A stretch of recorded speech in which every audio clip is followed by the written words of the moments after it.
Why, hello there. I hope you're living your best life possible. I certainly know that I am. Welcome to 2021. Thankfully, you survived 2020. I know a lot of us didn't think that we would, but here we are. Now you're sitting there at home going, well, I'm sick of being at home and I want to travel.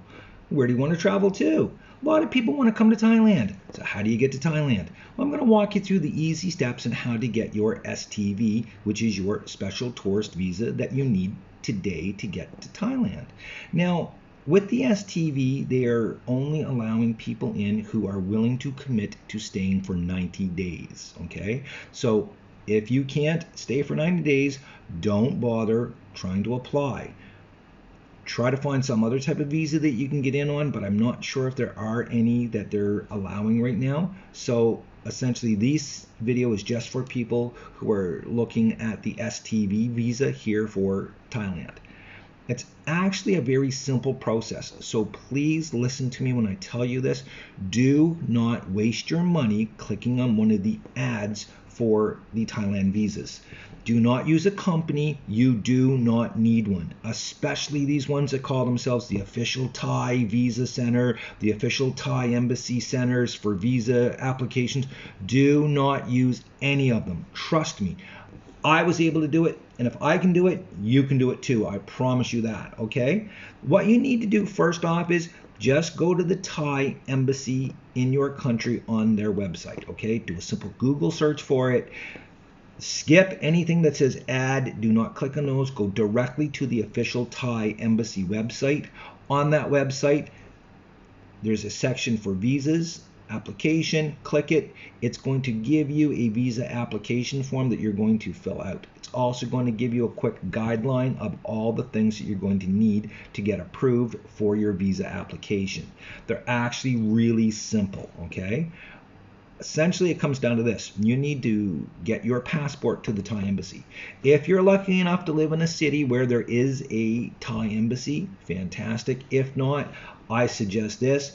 Use a courier company, Purolator, FedEx, one of these. I used FedEx personally. And you have to include a express post envelope to send it back to yourself. I used Canada Post for this simply because the FedEx office that I was at did not have one at the time. Anyways, that being said, that cost me in total about $50 Canadian, okay? Now, here's what you need on top of that. You have to have a recent 6-month or less old passport photo of yourself, and it has to be the 2" by 2" one. Any other one they are going to reject, so do not make that mistake. Get the 2" by 2" version, okay? Next, you are going to have to get a printout recent of the last 6 months for a criminal record check for yourself, okay? You just go to your local police department for that. For me, it took about 1 week to get that, and it was $35 is all it cost me for that. Next, you have to get proof of finances, okay? Now, this is very important. It's not very much money, to be honest with you. It's really not much money at all that they're asking for you to have. They just want to make sure that you can financially support yourself when you're here. They don't want a bunch of beggars on the streets, okay? Times are tough here in Thailand, and they don't need that, okay? So go to your bank, get a printout, shows your balance.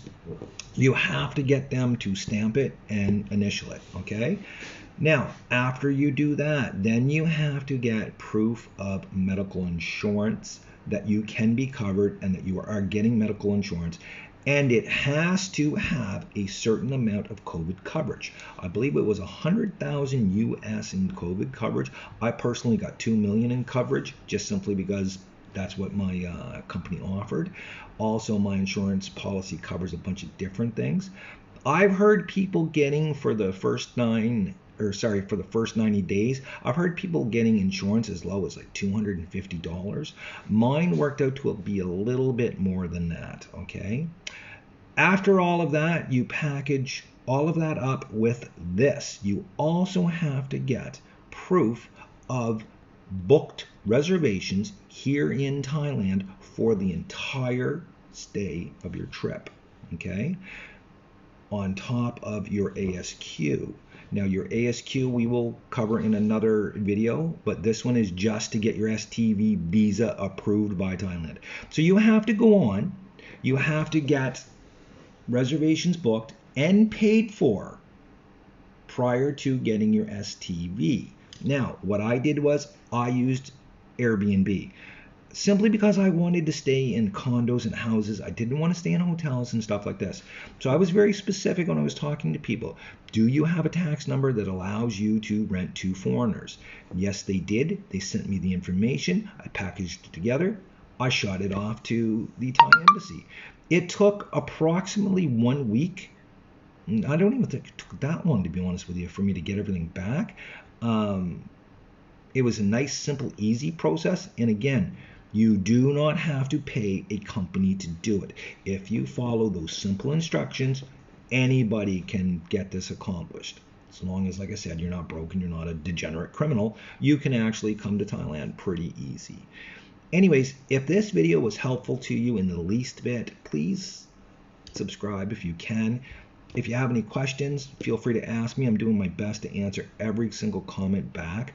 Also, if you could, please follow me. I am going to be doing some crazy motorcycle tours here in Thailand. I'm going to be here for 9 months. I'm hoping to jump to other Southeast Asian countries after my visa is up here. And I look forward to helping you guys get to Thailand. And when you're in Thailand, maybe you can buy me a beer. Who knows? Anyways, have a great day. Again, if you need anything, feel free to ask me anything. Thank you for watching, and have a great day.